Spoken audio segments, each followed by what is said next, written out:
is my honor to introduce our first speaker today, Dr. Margaret Gatti-Mays.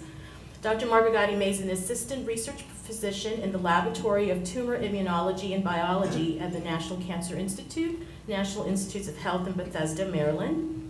She is board-certified medical oncologist with a clinical research focus on tumor immunology and the development of novel immunotherapy approaches for breast cancer. Please welcome Dr. Gatti-Mays.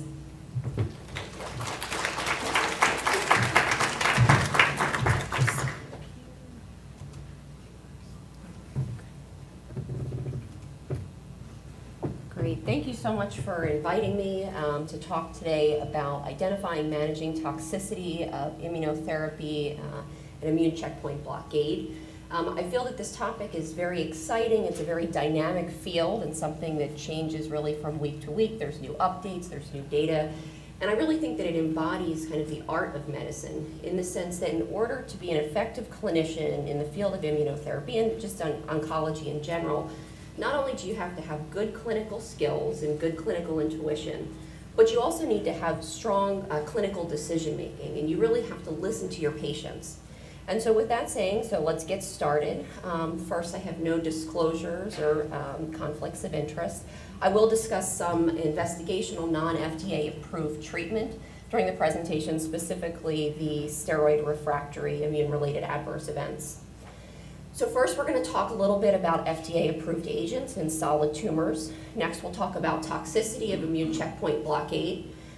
Next, we'll talk about treatment of these immune-related adverse events. And finally, we'll end with discussion of some case studies and discussion of some of the nuances that go into managing these unique syndromes. So first, in terms of the FDA-approved agents, before we get to them, I want to talk a little bit about kind of the difference between conventional chemotherapy and immunotherapy. So first of all, there's a difference in the target. Chemotherapy targets the tumor or its microenvironment, whereas immunotherapy really targets the immune system. Chemotherapy is limited by toxicity, which, as we know over time, toxicity can be cumulative, where immunotherapy really is limited by the fact it requires a working immune system. And this sometimes can be limited by large tumor volume. It can be limited in a patient who has multiple prior therapies or who has an immune system that's not working properly. In chemotherapy, when a tumor develops new mutations, this often can lead to resistance to treatment. But with immunotherapy, this actually can be advantageous and can be the induction of new targets potentially for the immune system. With chemotherapy, usually the onset and the effects are rather immediate. We tend to see reduction in tumors pretty quickly. Whereas with immunotherapy, it's delayed and in some cases can actually get better over time. So we can see this with sequential dosing of immune checkpoint blockade, also with booster vaccinations. And then chemotherapy generally has no memory response. So generally, once we stop it in terms of the efficacy of the drug on the tumor, that ends for the most part. Whereas with immunotherapy, we have a memory response. And so the effects on the tumor can last long after the immunotherapy drug is finished. And that can also, though, apply for toxicity. And so that's important to keep in mind as we move forward. So currently, there are 7 agents that are approved by the FDA for use in solid tumors. I've highlighted the 6 most commonly used ones, whether it's in clinical practice or in clinical trials. The 7th agent, which I do want to just mention, is a drug, zimiplimab, which is one of the newer agents that was just approved for cutaneous squamous cell. Other agents, though, that are probably more common to the audience are our PD-1 inhibitor, so nivolumab and pembrolizumab, our PD-L1 inhibitor, so atezolizumab, durvalumab, avelumab, and then our anti-CTLA-4, which is ipilimumab. And you can see here that they all have various half-lives, but generally it's kind of in the teens or 20s in terms of days. The only immune checkpoint blockade agent that actually requires pre-medications at this point is avelumab, and this is because we see infusion reactions in about 25% of patients. We can see immune reactions with the other checkpoints, but generally it's only 1 to 3%. And then finally, this dose safety response, which really means, so if we use higher doses, do we see more toxicity? And the only agent that we've really seen that with is ipilimumab. The other agents, we don't see that as much. So this is a slide that I like to put up. I think this is one of those dynamic parts of the presentation that I always have to check a couple days before I present this slide. And I put this up basically to show the fact that there are multiple agents that have multiple indications for multiple solid tumors, that these agents are indicated sometimes it's in the monotherapy setting, but also can be used with chemotherapy as well. And so, I get very excited when I get to add another check to this slide because, again, it means that we're moving this forward, and this is an exciting time to be an oncologist. So in terms of toxicity, so the first thing is let's look at compared to our standard chemotherapy. So I think we often talk about that immune checkpoint blockade is maybe a little bit kinder or a little bit gentler than chemotherapy. And there was a very nice meta-analysis that came out a couple of years ago that looked at 7 randomized controlled trials and found that kind of overall that we had lower total adverse events for immune checkpoint blockade, and this was primarily PD-1 or PD-L1 antibodies compared to chemo. We had lower high-grade adverse events. We had lower treatment discontinuation. And there was actually a trend towards lower treatment-related deaths, although the p-value at 0.09 did not reach significance. And so while I think that this is true, I think that one of the major issues that we're finding is that there are other adverse events that are not immune-related adverse events that we can still see with these agents. And that when we're seeing patients who are on immune checkpoint blockade, that we really have to have a different type of thinking. So it's not just when we're giving the treatments, it's after the treatments are finished. And again, kind of really trying to remember that there's immune adverse events, but there's also non-immune adverse events that we can see with these agents. And so this meta-analysis kind of very nicely broke down into our high-grade treatment-related syndromes and looked at it kind of whether it's favored checkpoints, so lower incident in PD-1 or PD-L1, those that had the same incidence with chemotherapy, and those that had lower incidence with chemotherapy. And you can see that, yes, there are some high-grade symptoms that occur less with checkpoints, but there's a lot of symptoms in that middle category that occur kind of equally with checkpoint inhibitors as well as chemotherapy. And so again, just trying to keep in mind that we can see some overlapping toxicity with these. So in terms of the possible mechanisms, there's kind of 4 hypotheses that are currently out there in terms of why these immune-related adverse events occur. So it can be increased T-cell activity against antigens that are present not only in the tumor but also in healthy tissue.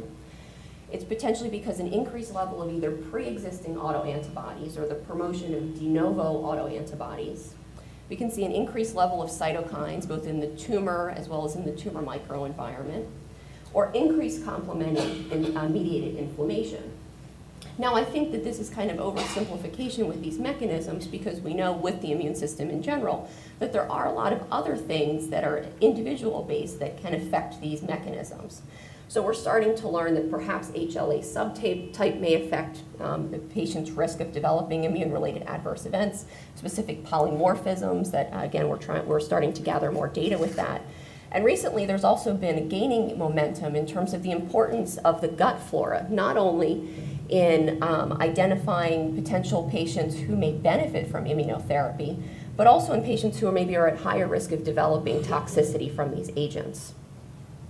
And so in terms of the immune-related adverse events, generally the majority of the symptoms or the toxicities occur within 12 weeks of starting these agents.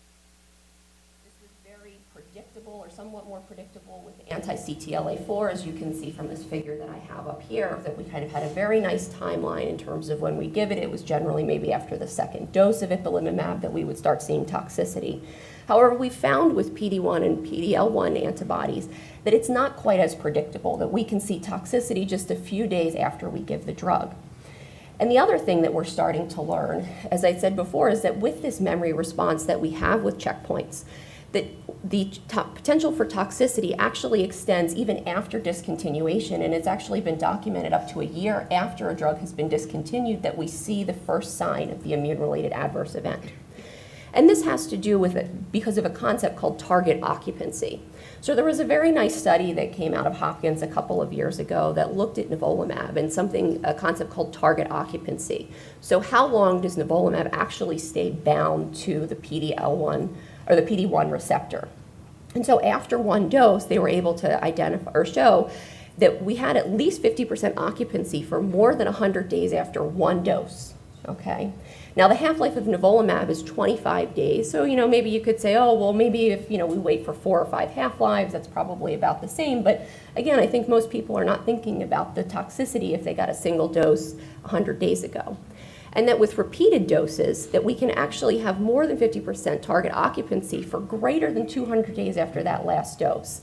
And again, and it probably extends even beyond that. So again, these are things that we have to be thinking of, not just for our patients that are actively receiving these immune checkpoint blockades, but even in the months to even maybe year after they receive it. Now, luckily, most of our immune-related adverse events are grade 1 or grade 2 with these immune checkpoint agents. You can see that there is a difference in terms of side effect profile based upon the immune checkpoint class. So we see more with anti-CTLA-4. We are starting to learn that there is a slight difference in side effect profile for PD-1 versus PD-L1. I don't know if anybody saw JAMA Oncology yesterday, but there was a very nice article that came out from Mayo. It was a systematic review that actually looked at PD-1 versus PD-L1 and looked at the different agents.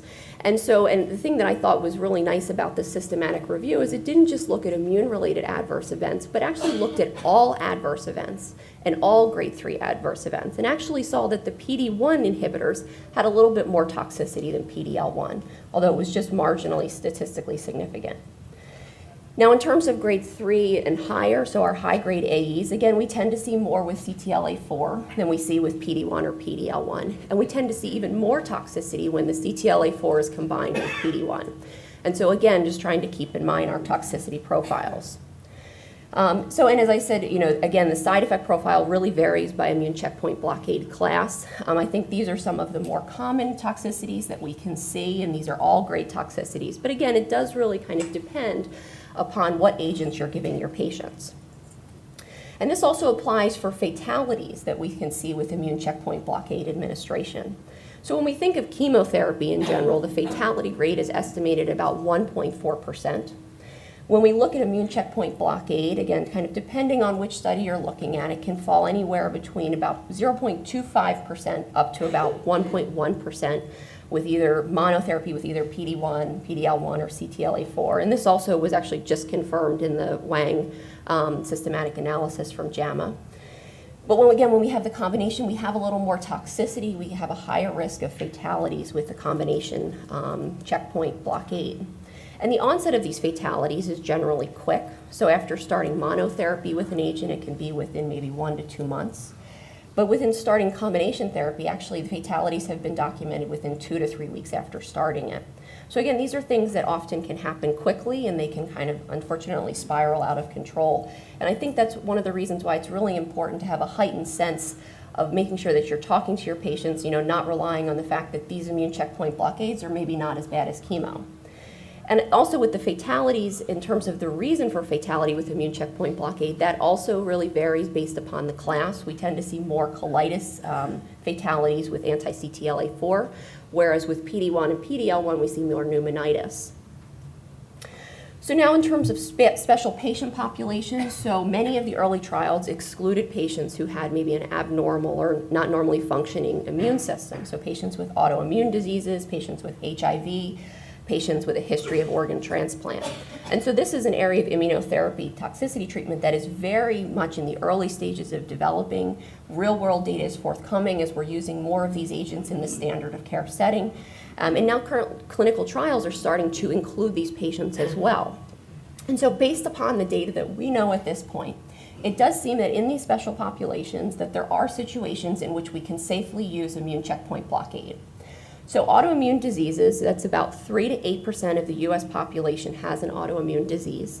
A very nice retrospective study showed that in these patients, if they get immune checkpoint blockade, sometimes you can have a mild worsening of their existing autoimmune disease. So maybe an increase by 1 or 2 grades in our CTCAE grading.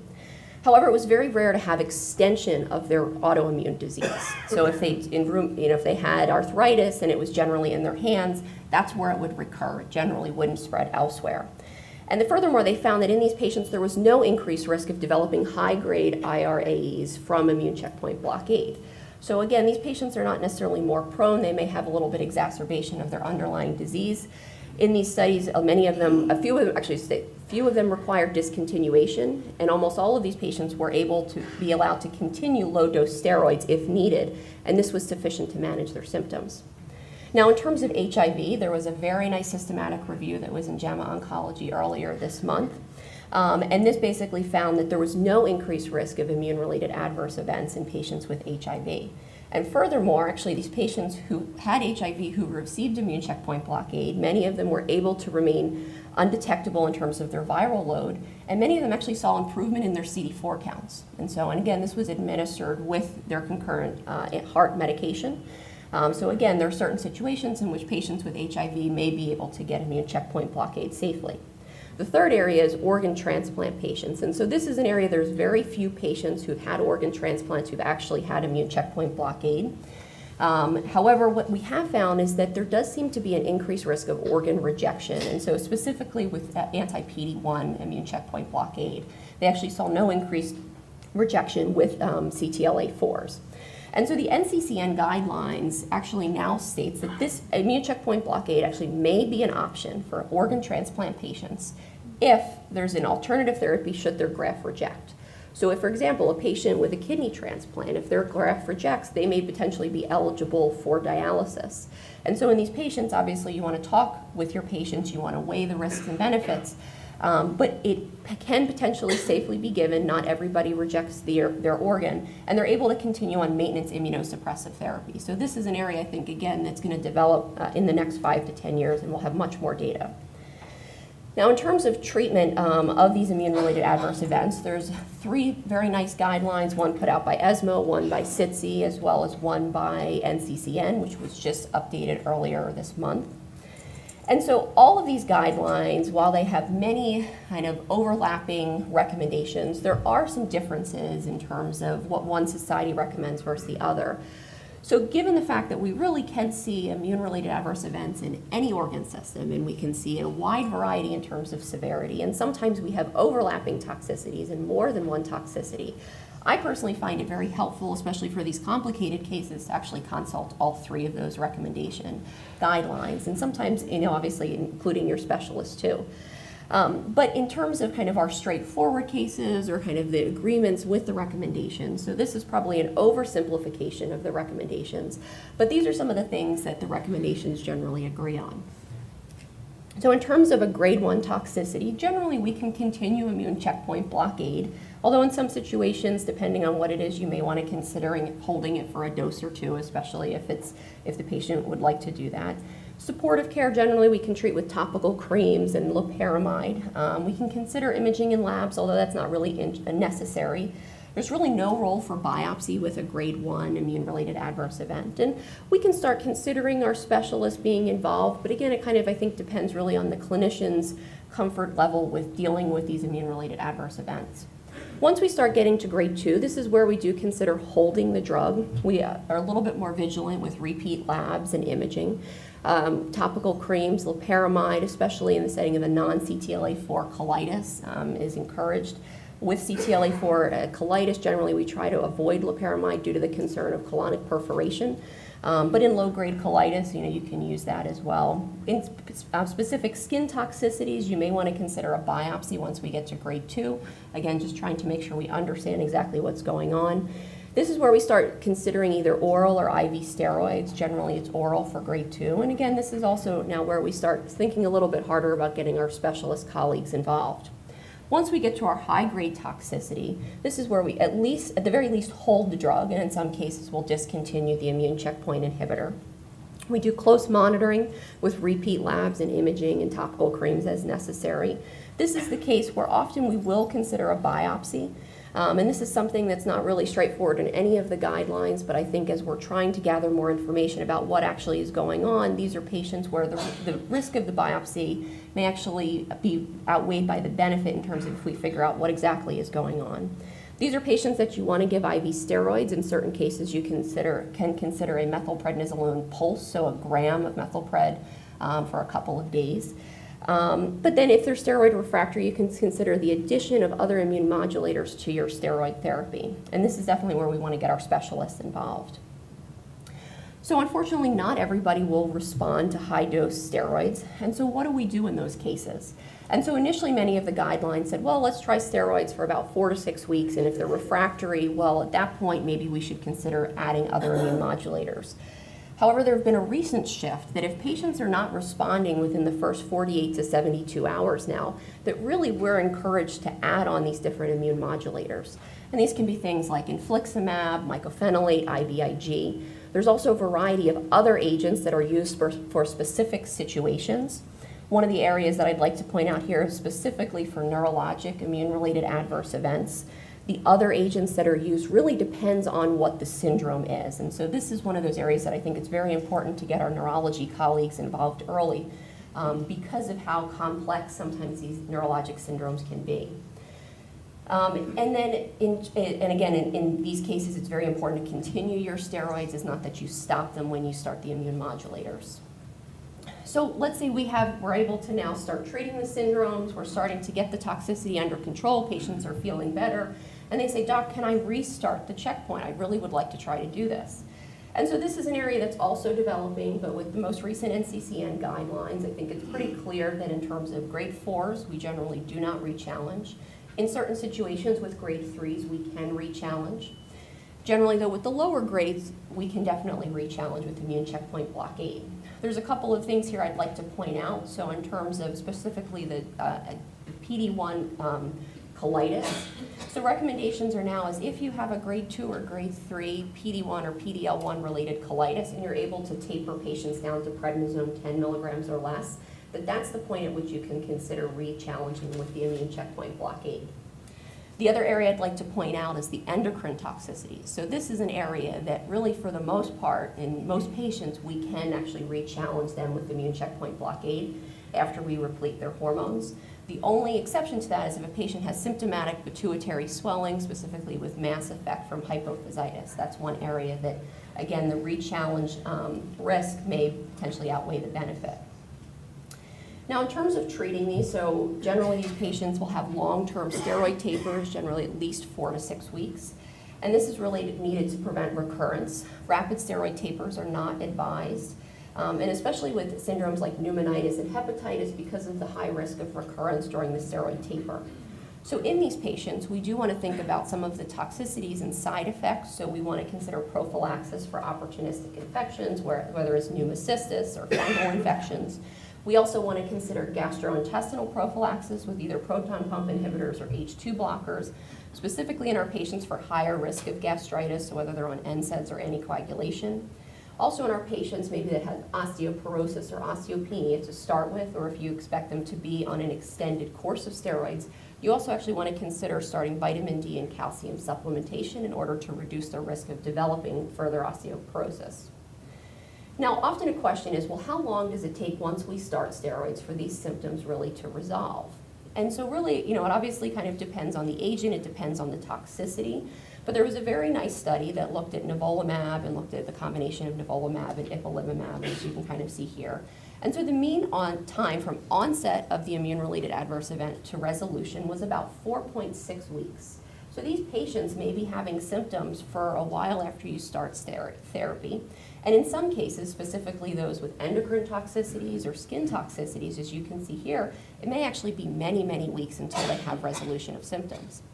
And furthermore, there was another study that looked at in these patients who had immune-related adverse events, if they were still alive at 2 years after finishing their therapy, up to 15% of patients actually still had at least a grade 1 rash, grade 1 pruritus, diarrhea, anorexia, or fatigue. So again, because we're having memory response with immune checkpoint blockade, some of these symptoms, even though they're low grade, they can persist. And as we all know, sometimes low grade adverse events or symptoms that persist for a long time also do weigh on patients in addition to the acute, more severe ones. And so with these patients who are on long-term steroids, I think it's important to take some knowledge from our rheumatology colleagues and some of the data that they've published in terms of their patients that they have on long-term steroids.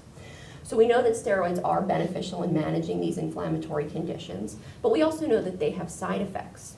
And so based upon our rheumatology colleagues, you can see that they categorize their prednisone dosing depending on how much patients get. The majority of our patients will actually fall into this high or very high category of prednisone. And they determined that long-term steroid use is actually more than 60 days. So most of our patients actually will probably meet this criteria for more than 60 days and will definitely be on higher than 7.5 milligrams of steroids per day. And in these patients, more than 90% of patients reported at least one steroid-associated adverse event, and more than half actually reported one bothersome adverse event that had interfered with daily life. So it's really important when looking at steroids and using them to help with toxicity that we weigh the good immune effects that we see, potentially with the adverse events that we can see, not only acutely, but also from chronic use. So one of the questions that also comes up is, so now we have this patient with toxicity, does that mean that they're actually going to respond better? So do they have a better clinical outcome? And so what we're starting to see is that maybe that is the case, that patients who have immune-related adverse events will have slightly better outcomes. However, it does not seem that you have to have a toxicity in order to have a good outcome.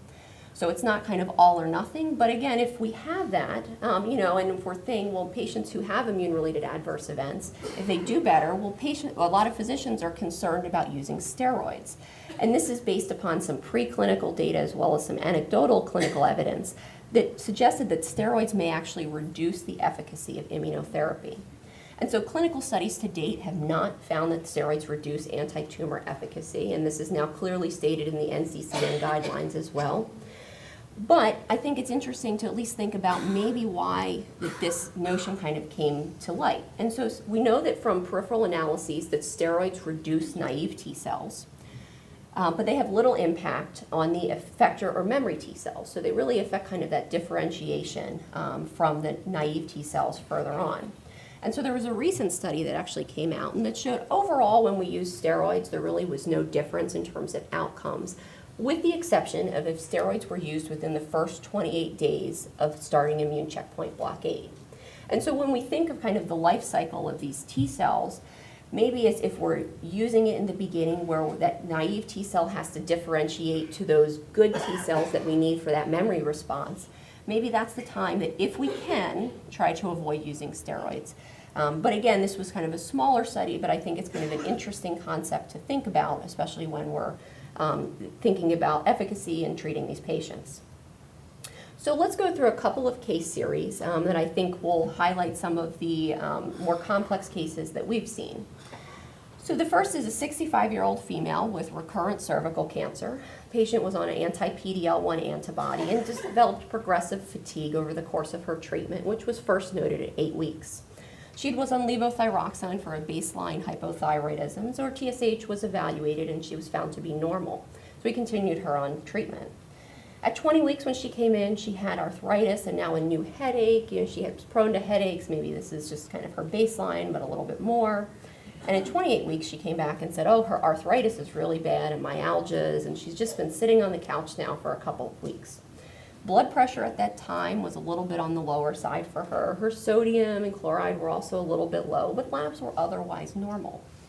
So in these patients who are on checkpoint, this is kind of those nondescript symptoms that patients come in. And I think people are very, oh, you're on treatment, you have cancer, well, of course you're fatigued.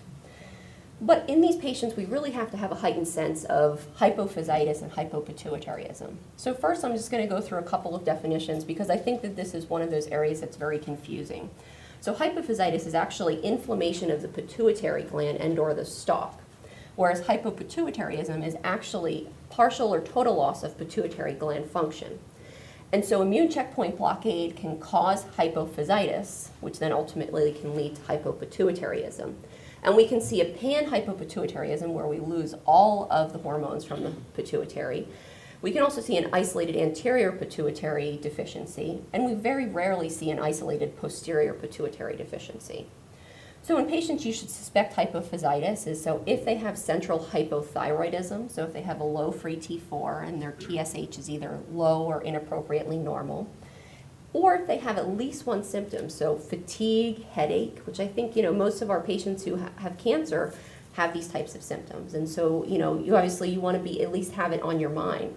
And you can see other less common symptoms like confusion, memory loss, labile mood.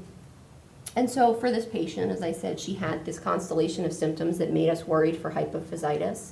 So what do we do now? So a laboratory evaluation, we look at her various hormone levels. One of the things that actually I think is very interesting, so in our patients who have hypophysitis, there was a very nice retrospective study that showed more than 90% of those patients actually had hypothyroidism as well. And I'll tell you in a few slides why that's important, but kind of the fact that these occur concurrently is very important, especially when thinking of management. Now, in terms of workup, you also want to do a brain MRI, make sure there's no brain mets, no leptomeningeal disease, make sure your patient just didn't have a stroke. In patients who are on CTLA-4 antibodies, we often would see a lot of inflammation. You could see thickening of the pituitary stalk. But with patients who are on PD-1 or PD-L1, it's a much more mild hypophysitis. And in those patients, you actually can see a normal pituitary MRI. So in our patient, she had her labs checked. And as you can see here, that her cortisol and her ACTH were quite low. She was a postmenopausal female, so her estradiol, LH, and FSH were normal. But I think this brings up an important point, that with hypophysitis, if you have a young patient, she potentially can lose the ability to actually have children. So she can become, through hypopituitarism, she may not be able to maintain a pregnancy. So it's important when talking with our young patients that if you're starting them on immune checkpoint blockade, that while it's not chemotherapy, they still may affect their fertility. So this patient next we did a cosatropin stim test, and as you can see here from this lab, that she did not mount an appropriate response. So at that point we did a pituitary MRI, which was normal. So based upon her labs and her symptoms, she was actually diagnosed with central adrenal insufficiency. And so the main difference between primary and central is where the ACTH is. The ACTH is low at central adrenal insufficiency. And what's interesting is actually if you catch this in the acute phase, you may actually have a patient who mounts an adequate response to the cosatropin stim test. And this is because the adrenal glands actually can maintain a response to ACTH for up to 6 weeks after the initial insult. However, with the majority of our endocrinopathies, these are actually diagnosed much later than our other immune-related adverse events. So in most cases, you'll actually see just a similar presentation to what we had here. So in these patients, if they're unstable, you want to start stress dose steroids. If you have confirmed a diagnosis of adrenal insufficiency, you can use hydrocortisone. Generally, we start at 100 milligrams every 8 hours for 24 hours, and then we taper quickly over the next couple of days to the replacement dose. If you need to start the patient on steroids, but you have not confirmed adrenal insufficiency, you can actually use dexamethasone because you can do a cosatropin stim test on that. It's always important to start steroid replacement prior to replacing your other hormones. So remember I told you that more than 90% of these patients will have hypothyroidism.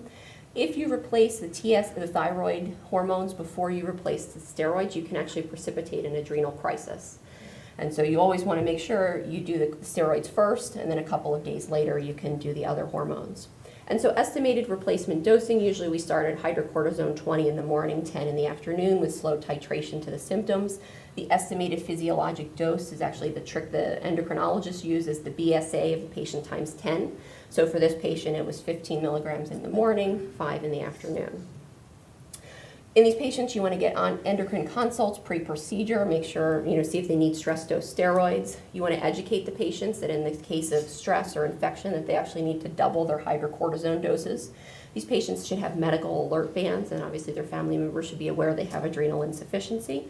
And again, in these patients, generally, yes, you can restart your immune checkpoint blockade once you replete their steroids. However, in the case of pituitary swelling, specifically with mass effect, this is an area you may not want to restart it if there's other options. So the second case is a 61-year-old gentleman with castrate-resistant prostate cancer. Mets to the bone. He was treated with an anti-PD-L1 antibody. Shortly after cycle 4, developed dyspnea on exertion and had an increase in bowel movements. A few days prior to cycle 5, developed bloody diarrhea. And when it came to clinic, hemoglobin was actually 7.6. And so he was a little anemic to start with, but this was much worse than he had been. So in these patients, obviously, you want to be concerned about immune checkpoint colitis. And so one thing I'd like to highlight here is that whether it's a CTLA-4-related colitis or a PD-L1, that these are diagnostically and histologically different conditions. So CTLA-4, we see a lot of watery diarrhea, we can see colitis, we can see colonic perforation, we can even see death from these cases. Whereas anti-PD-1 or PD-L1, we tend to have diarrhea, abdominal pain, nausea, vomiting. Severe colitis is very rare, and colonic perforation is even more rare. And so when we look at these through endoscopy, so it's anti-CTLA-4 colitis, we see patchy erythema, we can see loss of vascular patterns, we see ulcerations. When we do biopsies, we see symptoms that are, or findings that are very consistent with ulcerative colitis, with GVHD. We can see apoptotic bodies, cryptitis, crypt abscess. Whereas with PD-1, we actually we can see a normal colonoscopy, a normal mucosa, and the biopsy can just show lymphocytic colitis. And so for this patient, one of the first things you want to do in these patients who have colitis is rule out an infectious cause, make sure it's not C. diff, make sure it's not Cryptosporidium, Giardia. You want to send for ova and parasites. This patient, the infectious workup was negative. For GI consult, they wanted to do a flex sig, which showed kind of mild enteritis, and you can see the biopsy. It did show some crypt injury, which is relatively uncommon with PD-1, but can happen. And so in these patients, you want to keep them NPO. Again, antidiarrheals, especially if it's a low-grade colitis and it's not related to CTLA-4, you want to do aggressive fluids and electrolyte repletion. You do want to give steroids, again, kind of depending on what the grade is, the type of steroids you use. And in some of these patients, it's not uncommon to actually have relapses during the steroid taper. In patients who have CTLA-4, it's also not uncommon to have patients be unresponsive to these high-dose steroids. So what do you do in those cases? And we'll talk about that next. So for this patient, they had high-dose steroids. They had an improvement of symptoms. They were transitioned to prednisone and discharged. They returned to clinic 2 weeks later and had an improvement of symptoms. Their steroids were tapered. 2 weeks later, they came back and they had now worsening anemia again. And so video capsule endoscopy showed small bowel enteropathy. So in these steroid refractory patients, you can use infliximab or vedolizumab. Infliximab is an anti-TNF-alpha antibody. It's considered anti-neutrophil. Generally, we give this 1 to 2 doses at 2-week intervals, and patients tend to respond. And early intervention has been shown to be beneficial for patients. Vedolizumab is kind of one of the newer drugs, and so this is an alpha-4 beta-7 integrin antagonist. This inhibits the migration of T cells across the endothelium. This is approved for ulcerative colitis and Crohn's, and generally this is given at week 0, 2, and 6, so we generally give a median of 3 doses. So in this patient, they had refractory enterocolitis. They got 4 doses of infliximab. This was very new data about vedolizumab, so we gave 4 doses of that. But unfortunately, the patient passed away due to progressive disease. So with this, though, there was a recent study that came out, and so as we're dealing with more colitis patients, we find that early use, so within 10 days of onset, of either use of infliximab or vedolizumab along with steroids, that this leads to fewer hospitalizations, fewer steroid tapers, fewer tapering failures, a shorter course of steroids, and a shorter duration of symptoms. So these are things that we should be thinking of earlier, not 4 to 6 weeks after the patient has failed the taper. So in the setting of grade 4, we do not restart immune checkpoint blockade. In grade 3, again, we can consider it, especially after toxicity resolves or is back to grade 1. So in conclusion, with great responses comes the potential for great toxicity. Okay, we have to shift the way we think about these treatment-related toxicities. They're not the same of chemo, but some of them are similar. The onset is not similar to chemo, it's a little bit later. And so when you're seeing these patients, is your hyperglycemia, is it due to the steroids that you're giving for a patient, or is it due now to a new DKA? And this sometimes can mean the matter of life and death. There are 3 comprehensive guidelines that are available and that are constantly being updated. And in these patients, we want to use not only steroids, but other immune modulators, and we want to try to do early intervention in these patients. And it's important to remember that the treatment of the toxicity can lead to additional toxicity. So there are a lot of patients, or a lot of people that I'd like to acknowledge, a lot of people that contributed to this, but just to highlight my mentors, Dr. Jeffrey Schlom and Dr. James Gully at the NCI. Both of them have been absolutely wonderful. Our pharmacist, Dr. Cortez, who I think anybody who has a team pharmacist knows how important they are, especially with immune-related adverse events. Dr. Del Rivero, who is actually an endocrinologist and an oncologist, so especially for these complex cases, she's my go-to girl. And then also I'd like to thank the Hematology and Oncology Wolfpack on social media, who when I asked what topics you guys would like to see, they recommended the topics that we covered. And finally, I'd like to thank Dr. Sun, SWOG, and the Hope Foundation for inviting me here to talk about it. So.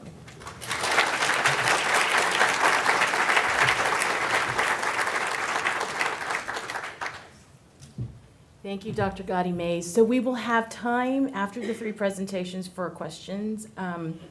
So thank you for that overview, and there's new information coming in on a daily basis, so thank you for keeping us all updated.